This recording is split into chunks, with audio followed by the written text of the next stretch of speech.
Je vais vous lire un récit écrit par Léon Tolstoï. Après ses grands écrits comme Guerre et paix ou Anna Karénine, Tolstoï, dans la deuxième partie de sa vie, se tourna vers des légendes et récits populaires qui se voulaient être des leçons de vie. C'est pourquoi ces histoires étaient sous-titrées « Histoires vraies ». Le récit que je vais vous lire s'intitule « Dieu voit la vérité mais attend ». Il y avait dans la ville de Vladimir un jeune marchand, un certain Aksionov, qui possédait 2 magasins et une maison. C'était un beau garçon aux cheveux blonds et bouclés. Il chantait bien et ne demandait qu'à s'amuser. Grand buveur dans sa jeunesse, irritable et turbulent quand il avait bu, il avait cessé de boire depuis son mariage. Il lui arrivait cependant de faire encore la mauvaise tête, mais c'était rare. Or, voici qu'un jour d'été, le jeune marchand s'apprêtait à partir pour la foire.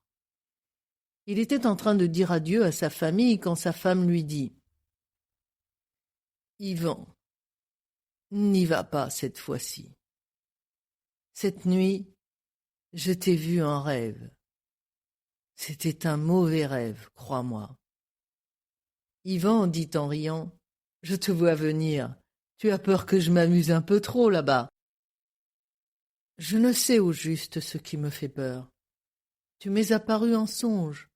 Tu sortais de la ville, tu as enlevé ton chapeau, et j'ai vu ta tête. Elle était toute grise. C'était un mauvais présage. » Ivan rit de plus belle. « Présage de gain, dit-il. Les affaires seront bonnes. Je vous rapporterai à tous de beaux cadeaux. Vous verrez ça. » Sur ces mots, il prit congé et partit. La moitié de la route était faite quand il rejoignit un marchand de sa connaissance. Ils décidèrent de passer la nuit à l'auberge. Après avoir bien mangé et bien bu, les 2 marchands se couchèrent dans des chambres contiguës. Aksionov n'était pas un grand dormeur. Il se réveilla au milieu de la nuit. Il voulut profiter de la fraîcheur pour terminer sa route, réveilla le cocher qui l'avait amené et lui donna l'ordre d'atteler. Il alla trouver le patron à la cuisine dans la cour, régla son compte et partit. Il fit 4 kilomètres environ et s'arrêta au relais pour nourrir le cheval et se reposer. L'heure du repas venue, il s'assit sur le perron et donna l'ordre de servir. En attendant son dîner, il prit sa guitare et se mit à jouer. Tout à coup, un bruit de sonnaille retentit. C'est évidemment un fonctionnaire en voyage. La voiture, une voiture à 3 chevaux, entre dans la cour. Un personnage en descend accompagné de 2 soldats. Il s'approche et interroge. « Qui es-tu ? D'où viens-tu » Aksionov répond exactement à toutes les questions. « Et maintenant, dit-il, voulez-vous prendre du thé avec moi ?» Mais le fonctionnaire ne cesse pas de l'interroger. « Où as-tu passé la nuit dernière ? Étais-tu seul ou avec un marchand ? L'as-tu vu ce matin ? Pourquoi es-tu parti de si grand matin ?» Pourquoi lui posait-on toutes ces questions ? Aksionov ne le comprenait pas. Il ne dit que la simple vérité et ajouta « Pourquoi cet interrogatoire ? Je ne suis ni voleur ni assassin. Je voyage pour mes affaires. Alors pourquoi ces questions ?» Le fonctionnaire appela les soldats. « Je suis de la police, dit-il, et si j'interroge, c'est que cette nuit même, le marchand, ton voisin de chambre, a eu la gorge coupée. Allons, fais voir ton bagage. Vous autres, videz ses poches. » Tous entrèrent dans la chambre où étaient la valise et le sac d'Aksionov. Les bagages ouverts, on fouilla partout. Tout à coup, l'officier de police tira du sac un couteau et dit d'une voix rude « À qui ce couteau ? Regarde !» Aksionov s'approcha. Le couteau tiré de son sac était ensanglanté. Il eut grand-peur. « Et ce sang, comment l'expliques-tu » Aksionov aurait bien voulu répondre, il ne réussit qu'à balbutier.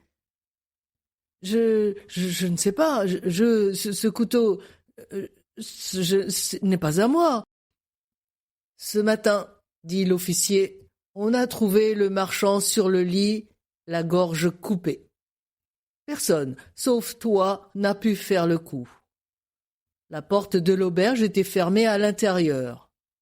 Personne d'autre que toi dans la maison. Je trouve un couteau souillé de sang dans ton sac, et puis il n'y a qu'à te regarder. Allons, parle, comment l'as-tu tué?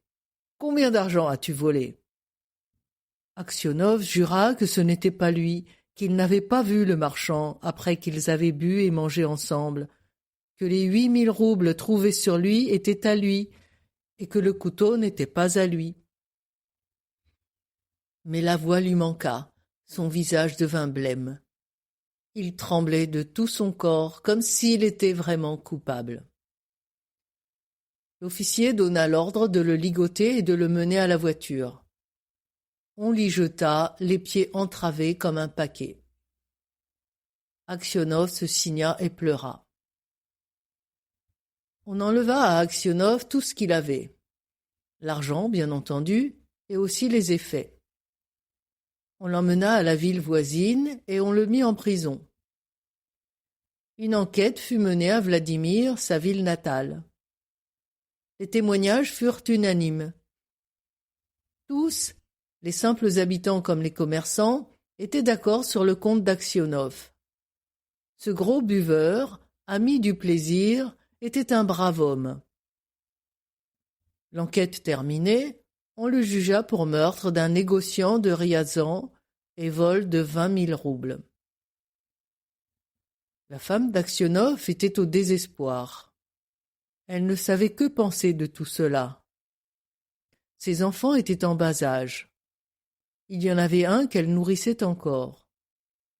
Impossible de les laisser seuls, même les aînés. Avec tous ses enfants, elle partit pour la ville où était la prison. Tout d'abord, on ne lui permit pas d'y entrer. Mais elle s'adressa à la direction et obtint un laissez-passer. On la conduisit à son mari. Quand elle l'aperçut dans ses habits de prisonnier, les fers aux pieds et aux mains, parmi les voleurs et les assassins, elle perdit connaissance. Elle fut longue à reprendre ses esprits. Entourée de ses enfants, elle s'assit à côté du prisonnier et se mit à lui conter toutes les affaires de la maison, à interroger sur tout ce qui lui était arrivé. Il lui expliqua tout, et elle lui dit « Comment faire ?» « Il faut, dit-il, s'adresser à l'empereur. Je suis innocent et je périrai. Ce n'est pas possible. C'est déjà fait, dit-elle, mais la pétition ne lui est pas parvenue. » Sans dire un mot, Aksionov baissa la tête. « Mon songe, tu sais, était donc vrai, dit-elle. C'est bien toi que j'avais vu la tête grise, et voilà que tes cheveux ont blanchi de chagrin. Ah, tu aurais bien mieux fait de rester à la maison. » Elle caressait ses cheveux tout en disant « Ivan, mon ami, je suis ta femme. Dis-moi la vérité. N'est-ce pas toi qui l'as fait ?» Aksionov lui dit « Et toi aussi, tu as douté de moi ?» Il cacha sa figure dans ses mains et pleura. Un soldat entra, il fallait se quitter. Aksionov dit pour la dernière fois adieu à sa femme et à ses enfants. Resté seul, Aksionov repassa dans sa tête tout ce qui avait été dit pendant la visite.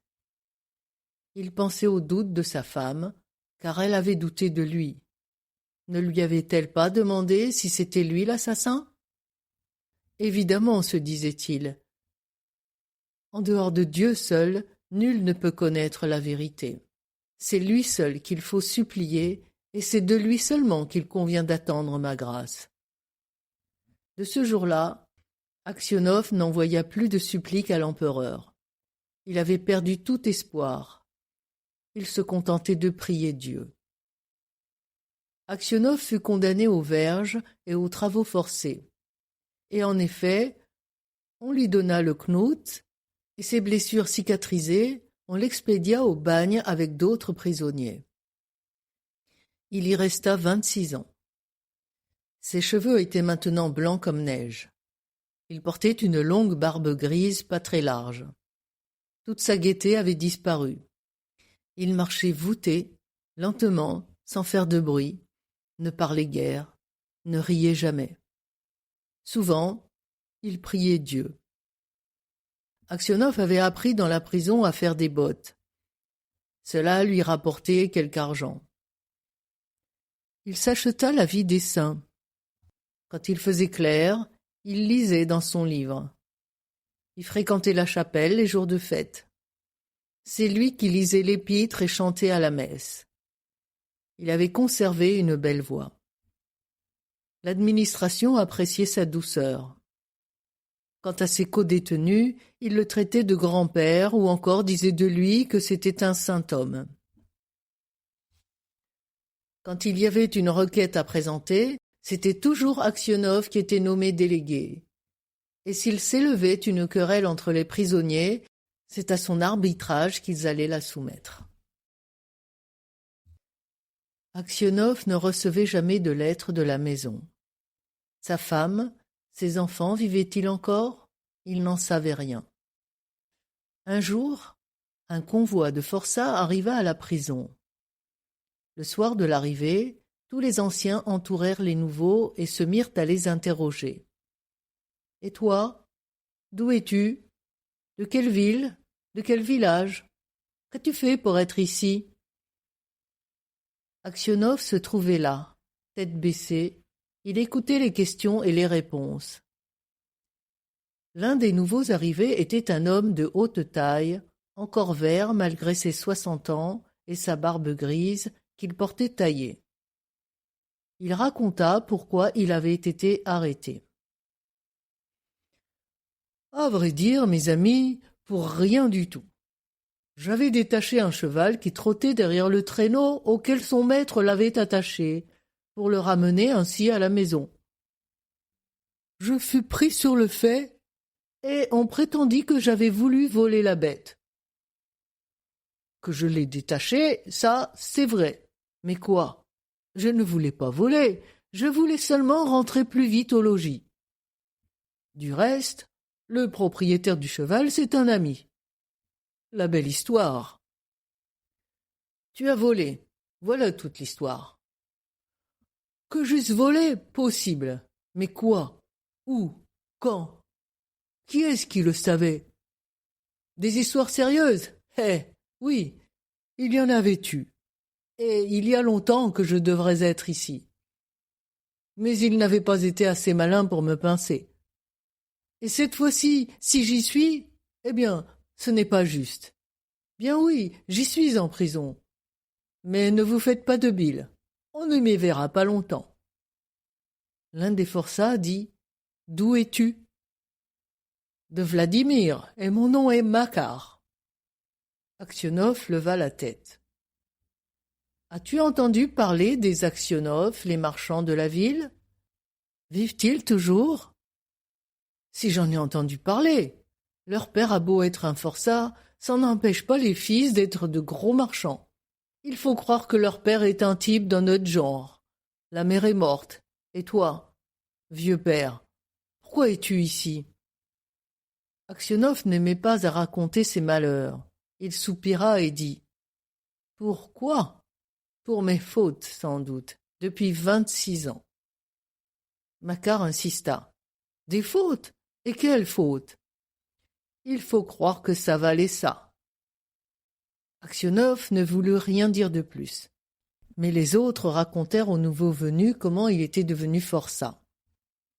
Quelqu'un avait tué un marchand qui se rendait à la foire et avait mis dans son sac le couteau sans qu'il s'en aperçût. Il avait été injustement condamné. Makar se frappa les cuisses des deux mains en regardant Aksionov. « Quelle aventure! En voilà une histoire! Faut avouer que tu n'as pas rajeuni, grand-père. » Les autres le pressaient de questions.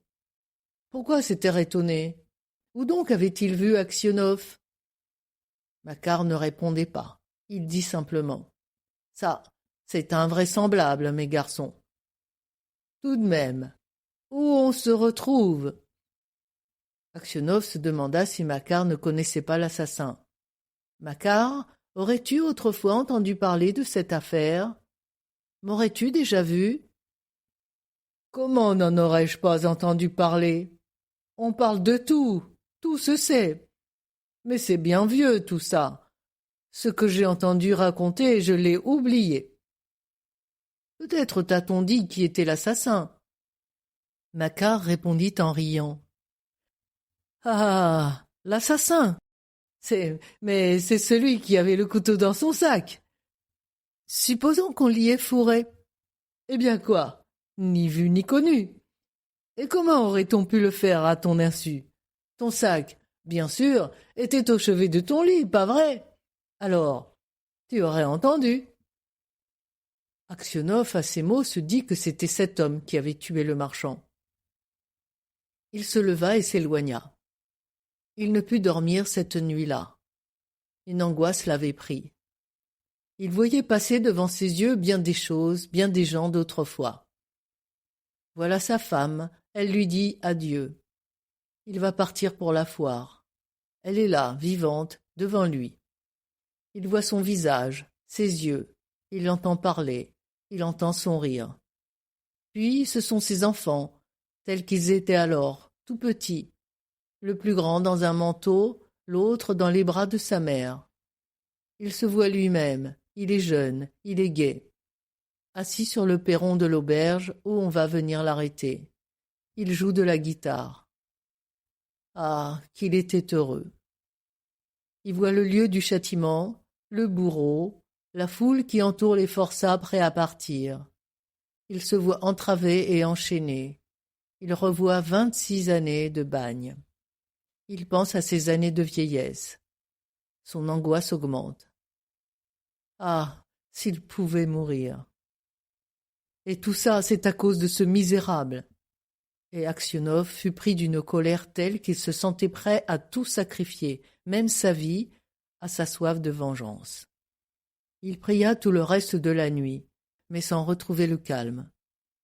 Le lendemain, il évita de rencontrer Makar, il évita même de le regarder. 15 jours se passèrent ainsi. La nuit, Aksionov ne pouvait dormir, en proie à une angoisse telle qu'il ne savait que faire de lui-même. Une certaine nuit qu'il s'était levé et se promenait dans la prison, il entendit un léger bruit. Sous un lit, de la terre tombait. Il s'arrêta pour voir ce qui se passait. Et voilà tout à coup Makar, les yeux hagards, devant lui. Aksionov aurait voulu passer outre sans s'arrêter. Mais Makar le saisit par le bras et se mit à lui expliquer comment il faisait un trou sous la muraille et comment il emportait chaque jour les débris qu'il cachait dans ses bottes et dont il se débarrassait quand il sortait pour la corvée. Il ajouta: « Pas un mot, vieux père. Tu sortiras d'ici comme moi. Si tu bavardes, moi je passerai sous les verges. Quant à toi, je ne te raterai pas, je te tuerai. » À la vue de son bourreau, Aksionov trembla de colère. Il dégagea son bras et dit: « Sortir d'ici! M'enfuir! Et pourquoi? Quant à me tuer une seconde fois, je t'en défie. C'est déjà fait, il y a longtemps. Je te dénoncerai ou non, c'est à voir. C'est selon ce que Dieu me mettra dans le cœur. » Le lendemain, les soldats qui emmenaient les forçats à la corvée surprirent Makar au moment où il vidait ses bottes. On fit des recherches dans la prison et on trouva le trou. Le directeur se rendit sur les lieux et l'enquête commença. Quel était le coupable? Et chacun de nier. Mais personne ne trahit Makar, car tous savaient qu'en pareil cas, la peine était celle des verges, et que de cette punition-là, on sortait demi-mort. Alors le directeur se tourna vers Aksionov, dont il savait la droiture, et lui dit: « Allons, vieux, qui a fait ce trou? On te connaît, tu ne mens pas. Dis-moi la vérité comme si tu parlais devant Dieu. » Makar était debout devant le directeur et ne le perdait pas des yeux. On lui dit que tout cela ne le concernait pas. Il n'eut pas un regard pour Aksionov. Les mains d'Aksionov, ses lèvres tremblaient. Longtemps il ne put parler. Il se taisait. Me taire, c'est le sauver. Et pourquoi pardonnerais-je à celui qui m'a perdu? Qu'il paie pour ce que j'ai souffert. Le dénoncer? Naturellement, on le fustigera et durement. Et puis, si ce n'est pas lui l'assassin, si je me trompe, serais-je plus heureux parce qu'il aura été puni? Le directeur reposa la question. Allons, vieux, dis la vérité. Qui a fait le trou? Aksionov répondit en regardant Makar. Je n'ai rien vu, et je ne sais rien. Et le directeur de la prison ne sut jamais rien. La nuit suivante, Aksionov allait s'endormir quand il entendit quelqu'un s'approcher. Il sentit qu'on s'asseyait au pied du lit. Malgré l'obscurité, il reconnut Makar. « Que te faut-il encore? Que fais-tu là ?» dit-il. Makar ne répondait pas. Aksionov se dressa. « Que me veux-tu? Va-t'en ou j'appelle le gardien. » Makar se pencha sur lui, et quand il fut tout près de son oreille: « Ivan, pardonne-moi. »« Que je te pardonne? Qu'ai-je à te pardonner? » ?»« Je suis l'assassin du marchand. C'est moi qui ai mis le couteau dans le sac, et je voulais te tuer, toi comme l'autre. Mais on a fait du bruit dehors. J'ai fourré le couteau dans ton sac et je suis sorti par la fenêtre. » Aksionov restait muet. Il ne trouvait rien à dire. Makar quitta le lit et, agenouillé, le front touchant terre, il répéta: « Ivan, pardonne-moi, pardonne-moi pour l'amour de Dieu. Je déclarerai que c'est moi qui ai tué le marchand, et tu seras gracié. Tu rentreras chez toi. » Aksionov lui dit alors: « Tout cela, c'est facile à dire. Mais quelles ne seront pas mes souffrances? Où irai-je à cette heure? Ma femme est morte. Mes enfants m'ont oublié. Où pourrais-je bien aller? Nulle part. » Makar, toujours agenouillé, heurtait la terre de son front. « Ivan, pardonne. Sous les verges, j'avais moins souffert que maintenant devant toi. Pardonne-moi au nom du Christ. Pardonne au misérable que je suis. » Il éclata en sanglots. Entendant pleurer Makar, Aksionov pleura à son tour. « C'est à Dieu de te pardonner. Je suis peut-être plus mauvais que toi, peut-être 100 fois pire. » Ayant dit cela, Aksionov sentit diminuer l'angoisse de son cœur. Il ne quittait plus la prison. Il ne pensait plus au pays. Il ne pensait plus qu'à une chose, à sa dernière heure. Makar n'écouta pas Aksionov. Il déclara qu'il était l'assassin. Mais quand vint l'ordre de libérer Aksionov et de le renvoyer chez lui, Aksionov était mort.